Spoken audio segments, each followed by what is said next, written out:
Hər vaxtınız xeyir, hörmətli tamaşaçılar. Sizə martın 11-nə olan hava proqnozunu təqdim edirik.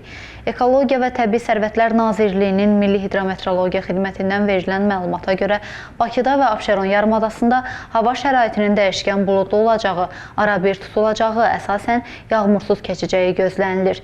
Bəzi yerlərdə arabir duman olacaq, cənub-şərq küləyi əsəcək. Havanın temperaturu gecə 3-6 dərəcə isti, gündüz 10-15 dərəcə isti təşkil edəcək. Atmosfer təzyiqi normadan yüksək 766 mm civəstonu olacaq. Nisbi rütubət gecə 80-85%, gündüz 60-65% müşahidə ediləcək. Azərbaycanın rayonlarında havanın əsasən yağmursuz keçəcəyi, bəzi yerlərdə arabir duman olacağı gözlənilir. Mülayim şərq küləyi əsəcək. Havanın temperaturu gecə 3-7 dərəcə isti, gündüz 17-22 dərəcə isti, dağlarda gecə 3 dərəcə şaxtadan 2 dərəcəyə də isti, gündüz 8-13 dərəcə isti olacaq. Havalar nə qədər dəyişsə də əhvalınız hər zaman xoş olsun və heç dəyişməsin. Görüşənədək.